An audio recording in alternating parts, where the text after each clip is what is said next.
Peristiwa kematian Nida Blanca, sang artis senior ini pun langsunglah menjadi pemberitaan besar-besaran yang sangat-sangat menghebohkan Filipina, pastilah ya kan. Banyak orang yang ikut berduka akibat peristiwa tragis ini, wak, fans-fansnya, keluarganya apalagi ya kan. Ditambah lagi memang Nida Blanca ini adalah artis legendaris yang dicintai masyarakat Filipina, wak, nggak pernah neko-neko, nggak pernah macam-macam, nggak pernah ada gosip miring kayak gitulah. Hai, wassalamualaikum warahmatullahi wabarakatuh. Terima kasih sudah klik video ini. Oke, wah, untuk menemani malam minggu kalian, aku kembali lagi menceritakan sebuah kasus kriminal penghilangan nyawa yang terjadi di negara tetangga kita lagi, yaitu di Filipina pada tahun 2001. Wah. Kasus ini betul-betul menghebohkan masyarakat Filipina karena korban dari peristiwa ini adalah seorang artis legendaris, artis senior yang bernama Nida Blanca. Dan parahnya lagi, wah, sepanjang penyelidikan kasus ini berlangsung, ada banyak sekali plot twist yang berujung menjadi kasus yang tidak terpecahkan. Nah, kok bisa Nadia? Simaklah kalian ini ceritanya baik-baik ya. Nanti kalian akan tahu kenapa polisi ini nggak bisa mengungkap kasus ini. Jadi tanpa berlama-lama kita langsung masuk aja ke apanya ya. Check it out.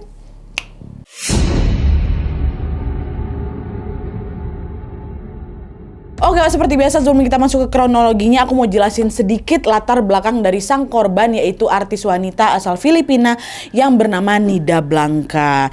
Jadi, wak, Nida Blanca ini terlahir dengan nama asli Dorothy Guinto Jones pada tanggal 6 Januari 1936 di kota Gapan, Filipina. Jadi Nida Blanca tuh bukan nama aslinya, wak, nama panggungnya. Di sini kita sebut aja lah namanya Dorothy dulu ya, emang nama aslinya Dorothy kok. Nah, Dorothy ini, wak, merupakan keturunan campuran atau blasteran karena ayahnya berasal dari Amerika sedangkan ibunya merupakan warga asli Filipina. Sejak kecil Dorothy ini sudah berambisi kali, wak, untuk menjadi artis serta penyanyi. Dan ketika dia sudah berusia 15 tahun, Dorothy pernah tuh, wak, mengikuti sebuah audisi bernyanyi di mana pada saat itu dia pun dipertemukanlah dengan idolanya yang merupakan artis legendaris juga, namanya Delia Razon. Waktu itu Delia ini umurnya 20 tahun, terpaut 5 tahun lah mereka. Nah, pertemuannya dengan Delia inilah, wak, yang akhirnya menjadi pembuka jalan bagi Dorothy untuk masuk ke dunia hiburan di Filipina. Semakin Delia mengenal Dorothy, dia pun merasa kalau Dorothy ini mempunyai bakat dan juga aura seorang bintang. Ya kalian tengok aja, memang cantik kali dia ini juga kan, wak. Terus juga berbakat lagi kan, bisa nyanyi, bisa acting pula. Akhirnya setelah itu Delia pun membawa Dorothy ke sebuah production house untuk mengikuti audisi film. Nah, di situ lawak Dorothy pun akhirnya berhasil memikat pemilik production house sehingga dia pun dinobatkan menjadi pemain film atau artis. Dan sejak saat itu lawak Dorothy pun dikasihlah itu nama panggung, jadi Nida Blanca tadi, dimana Blanca ini dalam bahasa Prancis artinya berkulit putih. Dan memang pada saat itu sebagian warga Filipina sering menggunakan bahasa Prancis, wak, di kehidupan sehari-harinya pada saat itu ya. Jadilah ini Nida Blanca kan. Nah, adalah tuh sejak merintis karirnya sebagai artis, Nida Blanca ini atau si Dorothy tadi, wak, langsunglah ini mendapatkan sambutan positif dari rakyat Filipina. Dengan cepat Nida pun menjadi seorang artis terkenal, wak. Lalu beberapa tahun kemudian ketika karirnya lagi menanjak kali nih, Nida pun menikahlah dengan seorang pria bernama Victorino Torres. Nah, dari pernikahan itu, wak, mereka dikaruniai seorang anak perempuan yang dinamai Catherine Kaye Torres. Tapi sayangnya pernikahan itu juga nggak berjalan mulus, wak. Ketika Kaye anaknya ini baru berusia 2 tahun, Nida memutuskan untuk bercerai dengan suaminya tadi. Lalu tidak lama setelah bercerai, Nida ketemu lagi lah ini sama aktor juga nih, seorang aktor asal Amerika yang bernama Rod Strang. Waktu itu kebetulan Rod Strang ini lagi berkunjung dia ke Filipina dan terlibat dalam sebuah proyek film yang sama pula sama si Nida. Nah, pada pertemuan pertama itu lawak ternyata Nida sama Rod cinlok, jatuh cinta mereka satu sama lain. Dan gak lama setelah itu mereka gak langsung nikah, menjalin hubungan dulu sebagai pasangan kekasih, pacaran lah mereka ini. Nah, tapi ketika proyek film ini berakhir tuh ya Rod harus balik kampung kan, balik ke Amerika lagi kan. Dan akhirnya mereka pun mau nggak mau jadi LDR nih, menjalani hubungan jarak jauh. Tapi meskipun terpisahkan oleh jarak, wak, Rod itu tuh betul-betul berjuang kali lah dalam hubungan mereka ini. Rod ini sampai-sampai bela-belain menemui Nida terbang dari Amerika ke Filipina setiap 1 bulan sekali demi bisa ketemu pacarnya nih. Makanya hubungan mereka juga berjalan lancar, wak, sampai langgeng juga loh, 15 tahun pacarannya. Baru di tahun 1979 Rod pun memutuskan untuk menikahi Nida Blanca dan pindah nih dari Amerika. Rod yang ngalah pindah ke Filipina gitu. Hubungan pernikahan mereka juga berlangsung harmonis dan bahagia hingga 22 tahun lamanya. Bayangkan sama kalian, dari mereka muda ngerintis sama-sama sampai tua. bareng terus. Tapi sayangnya di tengah kebahagiaan itu, pada suatu hari terjadilah sebuah peristiwa tragis yang menimpa Nida Blanka.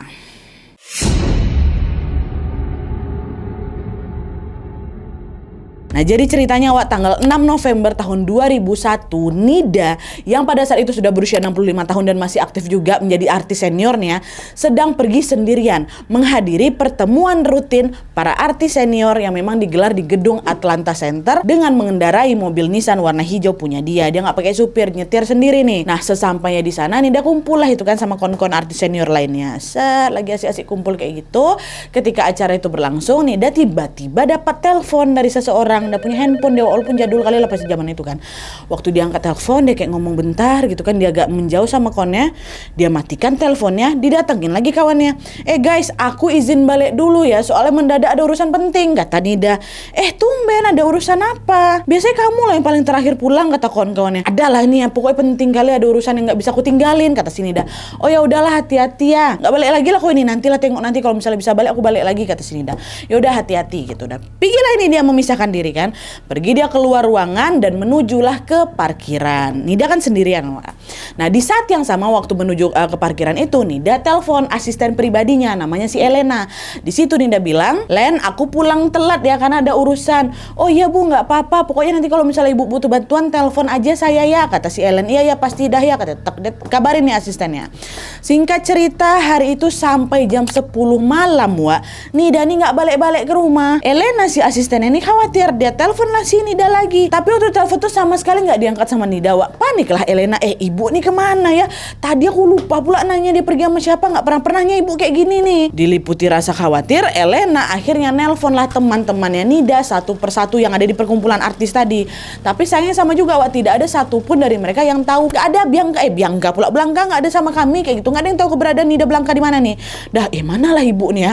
Dah tuh, karena nggak kunjung mendapatkan kabar lagi, Elena ini inisiatif pergi dia ke gedung Atlanta, tempat pertemuan artis senior tadi buat ngecek majikannya bosnya. Sampai di parkiran, Elena notice ternyata mobil Nissan hijau milik si Nida masih terparkir rapi di sana, Makin bingung lah si Elena kan, kenapa mobilnya ada orang yang nggak ada? Dah langsung Elena nyari satpam yang lagi berjaga. "Bapak permisi, Bapak lihat Nida Blanka nggak?" Nida Blanka kan udah terkenal kali kan. "Bapak lihat Nida Blanka? Tadi dia pamitan pergi Pak, tapi kok mobilnya masih di sini ya?" kata Elena kan. Terus satpamnya jawab, "Loh, saya nggak lihat Bu. Harusnya kalau mobilnya masih ada di sini terus dia nggak ada, berarti mungkin dia nebeng ke mobil orang lain," kata satpam. "Bisa jadi juga sih Pak, tapi nggak pernahnya Bu Nida kayak gini." "Ya udahlah, nanti kalau misalnya ketemu Bu Nida ngambil mobilnya, Bapak segera hubungi saya ya," kata Elena. "Dah, oh ya tenang Mbak, nanti saya hubungin Mbak," kata dia. Nah, karena tidak mendapatkan informasi tentang Nida, Elena pun pulanglah itu ke rumah dengan tangan kosong. Kemana lah bos aku ini ya kan? Hilang di situ Nida nih. Nah, terus keesokan harinya Pak Satpam yang jaga gedung tadi tuh keliling lah ini ke area gedung untuk melakukan pengawasan seperti biasa. Nah, pas masuk parkiran mereka ngecek lah sat. Satpam ini menemukan ada ceceran darah di lantai. Kok ada darah nih? Karena penasaran dia ikutlah itu tetesan darahnya. Makin mendekat ternyata tetesan darah itu bersumber dari mobil Nissan hijau yang terparkir. Mobil siapa nih? Mobil siapa? Bentar dulu. Karena penasaran, siapa mau ngintip ke jendela mobil kan? Dan di situ dia terkejut karena melihat ada seorang wanita terjepit di jok mobil bagian belakang dalam kondisi bersimbah darah. Panik satpam ini langsung dia laporkan temuan itu ke polisi ya kan. Nggak berselang lama, polisi pun datanglah itu ke lokasi. Waktu itu mereka sempat kesulitan buka pintu mobil, gegara pintunya dikunci dari dalam. Akhirnya karena nggak punya pilihan lain, polisi pun dipecahkan lah itu kan kaca mobil, tak buat mengevakuasi wanita tadi itu. Setelah kacanya berhasil dipecahkan, barulah polisi tahu bahwa wanita yang terjepit di jok itu adalah Nida Blanka, artis senior spektakuler mereka pada saat itu. Pas dievakuasi sama polisi, Nida sudah dalam keadaan tidak bernyawa, meninggal Dengan cepat mereka pun segera langsung membawa jasad Nida untuk diotopsi. Dan dari hasil otopsi akhirnya diketahui bahwa di tubuhnya Nida ada 13 luka tusuk yang berasal dari wajahnya, lehernya sama keteknya. Dan ternyata salah satu tusukan di bagian lehernya itulah yang menjadi penyebab utama Nida ini tewas, Wak. Nah, dari hasil pemeriksaan itu pun akhirnya membuat polisi yakin bahwa kasus kematian Nida Blanca adalah sebuah kasus penghilangan nyawa. Detik itu juga polisi langsung mencari semua petunjuk tentang siapa pelaku kejahatan ini kan. Mereka balik lagi ngecek TKP, kesana kemari apa segala rupa, tapi sayangnya tidak ditemukan adanya jejak-jejak sedikit pun di sana TKP itu. Nggak ada sidik jari, nggak ada DNA, nggak ada senjata, betul-betul nggak ada apa-apa, Wak. Nah, karena nggak ada apapun yang bisa dijadikan petunjuk atau juga barang bukti di TKP kan, akhirnya apa? Polisi temu jalan buntu lah di sana. Nih siapa nih? Oh, kita nggak ada nemuin sesuatu di sini, apapun nggak ada, Wak. Nah, di sisi lain, peristiwa kematian Nida Blanca sang artis senior ini pun langsung menjadi pemberitaan besar-besaran yang sangat-sangat menghebohkan Filipina, pastilah ya kan. Banyak orang yang ikut berduka akibat peristiwa tragis ini, Wak. Fans-fansnya, keluarganya apalagi ya kan. Ditambah lagi memang Nida Blanca ini adalah artis legendaris yang dicintai masyarakat Filipina, Wak. Nggak pernah neko-neko, nggak pernah macam-macam, nggak pernah ada gosip miring kayak gitulah. Akhirnya karena banyaknya fans dan juga orang yang mencintai Nida Blanca, pada saat itu mereka pun menuntut polisi agar segera mengusut nih kasus ini dengan tuntas. Tolong cari, pada heboh lah ini kan semuanya. Ya bisa lah kalian bayangkan gimana artis senior papan atas terkenal baik hati matinya kayak gitu. Itu yang murka lah orang-orang ini kan. Nah, lagi bingung juga nih polisi di pressure kayak gitu. Tiba-tiba nih di tengah kehebohan ini, masyarakat Filipina kembali lagi digemparkan dengan sebuah pengakuan seorang pria bernama Pedro Philip Medel. Ingat, Pedro Philip Medel.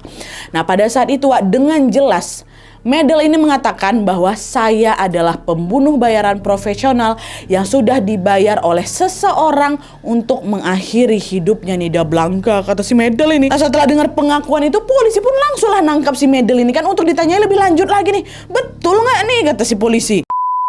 Waktu diperiksa, disitulah Medel buka suara, Wak. Jadi nih, menurut keterangan Medel, pada tanggal 6 November 2001 itu, Wak, di mana Nida diduga dihabisi nyawanya di tanggal itu, Medel ini dihubungi sama pengusaha kaya namanya Mike Martinez gitu kan.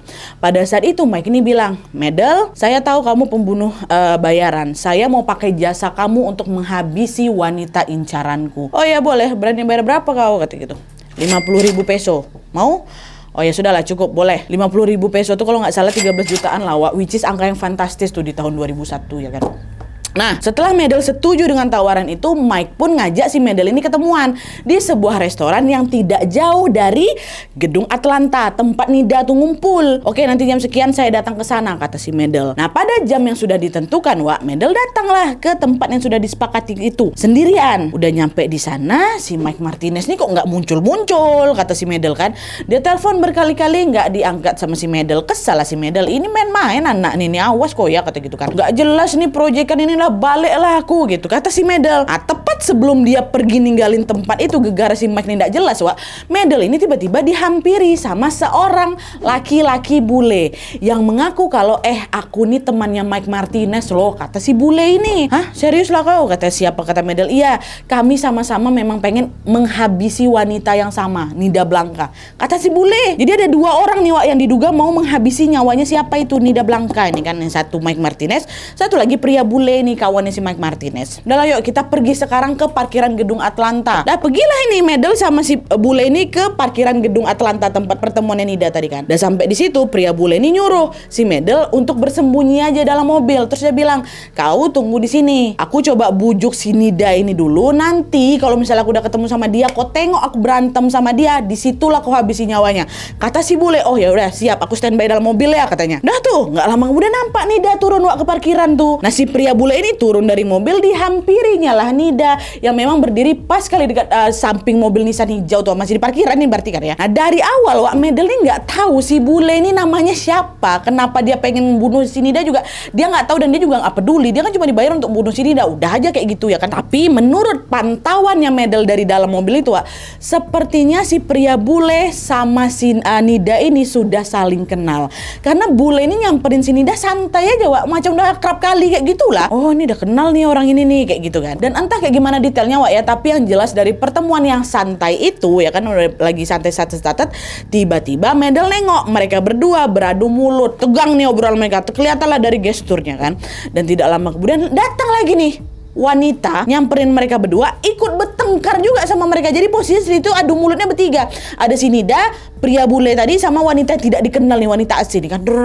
Nah semakin lama Medel perhatikan, perdebatan mereka makin memanas nih. Nah dari situlah Medel ini merasa bahwa oh aku udah dipanggil nih untuk eksekusi gitu kan. Tadi kan pesannya si pria bule, dia nyuruh Medel keluar pas mereka lagi berantem kan. Nah disitulah Medel langsung keluar dari mobil, jalan dia sambil pegang pisau, ditusuknya Nida langsung secara membabi buta Wak. Nah tusukan itulah yang akhirnya membuat Nida kehilangan nyawanya. Itu yang Medel ceritakan ke polisi Wak. Dengar penjelasan itu ya polisi nanya kan, itu siapa pria bule itu? Masa aku nggak tahu sama sekali namanya, kata polisi kan. Dan tahu siapa ini jawab apa?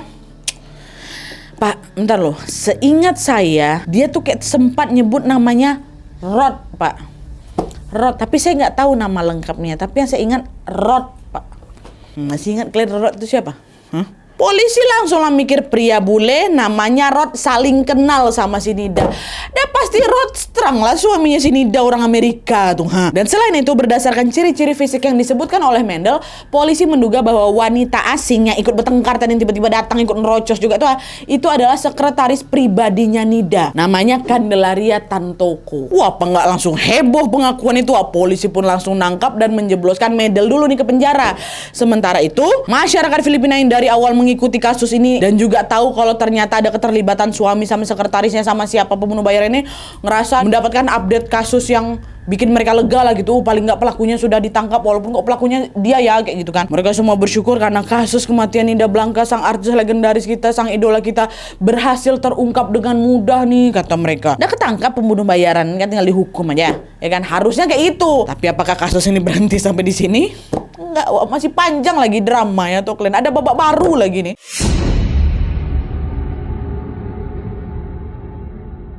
Nah setelah Medel membuat pengakuan mengejutkan tadi Wak, di sini Rod, siapa yang tertuduh ini, Rod sama Candelaria si sekretaris, ngerasa dipojokkan di situ. Mereka berdua pun langsunglah memanggil pengacara masing-masing dan berniat untuk melaporkan balik si Medel atas tuduhan pencemaran nama baik. Di depan publik Rod tuh pede bilang apa, jangan percaya apa yang bilang sama Medel, aku aja nggak kenal kok sama dia, apalagi nyuruh aku ngabisin nyawa istriku sendiri, itu nggak mungkin. Aku cinta sama istriku, aku yang shock kayak gitu lah, pokoknya dia berkilah lah Wak. Dan yang lebih mengejutkan lagi nih, waktu udah dituntut sama si Rod kayak itu, 4 hari setelah mengakui perbuatannya di publik, si Medel ini Wak tiba-tiba dicabutnya pengakuannya tadi. Dibilangnya apa yang dibilang ke polisi itu bohong. Di sini Medel bilang kalau dirinya dipaksa sama polisi untuk mengakui kejahatan yang sebenarnya tidak dia lakukan. Kata Medel, polisi ini sudah menangkap aku, memukul aku, menenggelamkan aku ke air supaya aku nih mau bikin pernyataan palsu gitu loh. Jadi macam dia nih seolah-olah dijadikan kambing hitam polisi Wak. Dan yang lebih gilanya lagi, Medel juga mengaku bahwa polisi ini mengambil paksa DNA dari rambut dan kukunya supaya mereka bisa menjebak Medel seolah-olah ya dia inilah pelaku dibalik tewasnya Nida Blanca Wak. Dan pengakuan ini juga dikuatkan oleh pengakuan istrinya Medel yang menjadi saksi gimana kejamnya polisi memaksa si Medel ini untuk menjadi sang pelaku. Rakyat Filipina bingung lah di sini. Bentar dulu, ini yang mana yang betul nih? Siapa yang harus kita percaya, polisi atau Medel? Di tengah kehebohan itu belum dapat jawabannya lagi, si Rod nih pula yang bertingkah Wak, yang berulah dia. Pada bulan Januari 2002, Rod justru lagi heboh-hebohnya nih kan mereka nih. Si Rod ini justru memanfaatkan situasi itu dengan melarikan diri ke Amerika. Balik kampung dia ke Amerika Wak. Menyadari Rod udah kabur dari Amerika, polisi jadi makin curiga lah. Akhirnya kepolisian Filipina pun mulai menginvestigasi kembali kasus ini Wak. Ya kan? Saat itu mereka meminta kepolisian Amerika untuk menangkap Rod atas dugaan keterlibatannya dalam kematian Nida Blanca. Ya makin curiga lah polisi, kalau memang nggak kenapa-napa ngapain kok kabur gitu kan. Untungnya polisi Amerika menuruti permintaan itu Wak. Rod pun ditangkap lah itu di rumahnya dan dibawa ke kantor polisi terdekat di Amerika ya. Nah setelah ditangkap sama polisi yang ada di sana, pemerintah Filipina pun meminta Rod untuk diekstradisi nih, dikirim balik ke Filipina untuk memudahkan penyelidikan. Tapi pada saat itu Amerika malah menolak Rod ini diekstradisi ke Filipina Wak. Gegara apa? Gegara tidak ada kesepakatan dari kedua belah pihak. Akhirnya Rod dibebaskan di Amerika. Tak kayak gimana ceritanya, pokoknya dibebaskan aja lah gitu Wak. Udah lah, gantung lagi kasus ini ya kan. Bertahun-tahun kasus ini pun berjalan tanpa ada titik terang secuil pun, Wak. Bahkan kasus ini mulai memasuki babak tidak terpecahkan karena pada tanggal 11 Juli 2007, Rod Strang yang pada saat itu memasuki usia 68 tahun tiba-tiba saja memilih untuk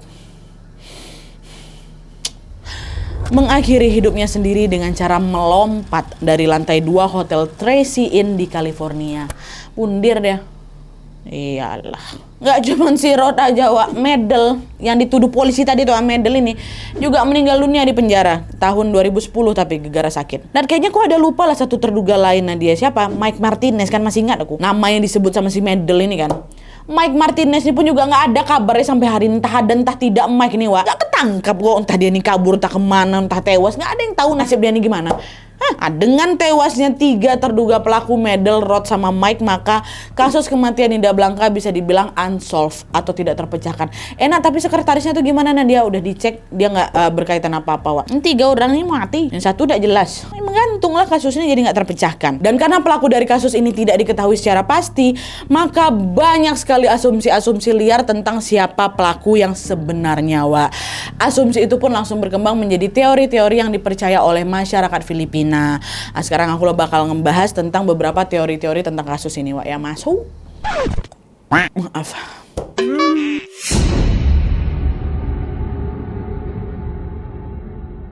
Teori pertama adalah Nida dihilangkan nyawanya karena dia terlilit utang. Jadi konon katanya, Wak, Nida ini punya hutang besar dengan salah satu politisi ternama di Filipina. Terus dia nggak bisa bayar. Nah, hal itulah akhirnya membuat politisi ini jadi marah. Itulah dia habisin nyawanya si Nida. Tapi teori ini langsung dibantah sama Elena, Wak. Ingat kalian, asisten pribadinya. Kata Elena, ibu Nida ini nggak pernah sekalipun terlibat hutang sama orang lain. Dia selalu menggunakan uangnya sendiri. Kata si Elena ini. Itu yang pertama. Yang kedua adalah Nida terlibat bisnis rentenir dengan seorang mantan jenderal. Jadi katanya si mantan jenderal ini merupakan koruptor, Wak. Terus untuk mencuci harta kekayaannya, diajaklah si Nida ini untuk buka bisnis bersama. Bisnis apa? Pinjam meminjam uang, rentenir lah gitu, ya kan. Nah, di sini Nida bertugas sebagai pengelola uang dan meminjamkan uang-uang itu kepada teman-teman sesama artisnya. Nah, supaya bisnisnya ini untung, ya namanya juga rentenir, ya kan, Nida pun diminta mematok bunga yang sangat tinggi. Tapi teori ini juga ditentang, Wak, terutama sama fansnya Nida. Mereka percaya bahwa Nida adalah orang yang sangat jujur dan baik sekali, sehingga tidak mungkin dia terlibat dengan bisnis haram macam gitu. Itu teori kedua. Nah, teori ketiga, inilah dia teori yang paling populer dan paling dipercaya oleh banyak orang, yaitu mereka sangat-sangat percaya kalau Rod Strang lah yang sengaja menghilangkan nyawa Nida karena dia mengincar harta kekayaan Nida Blanca. Ditambah lagi dapat informasi, Wak, sebelum meninggal Nida ini diketahui memang memiliki beberapa aset fantastis. Dia punya properti seharga 85 juta peso atau kalian 23 miliar rupiah, dan juga 300.000 dolar Amerika atau 4 miliar rupiah lebih lah itu di California. Dan katanya juga, Wak, ya, sebelum ditemukan tewas, Nida ini pernah bikin surat wasiat, di mana di surat itu disebutkan bahwa ahli waris atas semua kekayaannya bakal jatuh ke suaminya, memang ke Rod Strang. Tapi jika mereka bercerai, kalau mereka bercerai, warisan itu bakal jatuh ke putri semata wayangnya siapa? Kaye Torres, anak dia dari suami pertama, ya kan. Nah, sebelum Nida tewas, sempat tuh berembus isu bahwa Nida ini akan menceraikan suaminya. Gegara apa gegara si Rod ini lagi berselingkuh sama wanita lain. Siapa wanita tuh? Asistennya itulah katanya. Bukan asisten, bukan si Elena. Siapa sekretaris dia tuh, susah kali namanya, si Coco Calata lah tadi itu, Carolina, ya lupa aku namanya siapa. Tuh, hal itulah yang mungkin membuat Rod ini ingin segera menghabisi nyawanya Nida sebelum dia diceraikan. Kayak gitu, kalau diceraikan hartanya jatuh ke Kaye. Mau dia disitulah dihabisinya nyawanya si Nida, katanya kayak gitu. Dah, tapi apa? Nggak selesai kasus ini, nggak terpecahkan siapa pembunuhnya si Nida. Oke, Wak, jadi itu tadi kasus kriminal penghilangan nyawa artis legendaris Filipina yang bernama Nida Blanca. Pada masa itu bisa kita bayangin kan, kasus ini betul-betul bisa betul-betul bikin geger kali, Wak, karena memang banyak sekali orang yang tidak menyangka bahwa Nida, sang artis senior legendaris cantik ini, tewas dengan cara yang sangat-sangat mengenaskan. Dan kasus ini juga dibilang bikin warga Filipina gregetan kali, Wak, karena lambatnya penanganan polisi pada saat itu. Polisi dianggap salah langkah, makanya kasus kasusnya jadi nggak bisa terungkap gitu. Coba aja waktu itu mereka nih nahan Rod juga, diselidikilah Rod ini lebih lanjut, mungkin kasus ini bisa solve. Menurut mereka nyalahinnya polisi. Kalau menurut kalian dari kisah ini mana yang bisa dipercaya, Wak? Polisi Filipina atau pengakuannya Medel bahwa dia ini dipaksa buat ngaku? Terus dari 3 teori itu ada nggak salah satunya yang kalian percaya? Tulis pendapat kalian di kolom komentar di bawah, oke? Oke, Wak, jadi sekian dulu videonya. Terima kasih banyak yang sudah menonton. Kalau kalian suka video ini, klik like-nya. Jangan lupa komen di bawah untuk ide dan saran-saran video selanjutnya. Jangan lupa nyalain notifikasinya supaya kalian tahu kalau aku upload video baru. And as always, jangan lupa untuk klik tombol subscribe supaya kalian sama-sama tahu informasi menarik dan menegangkan dari channel aku. See you next video, Wak. Bye.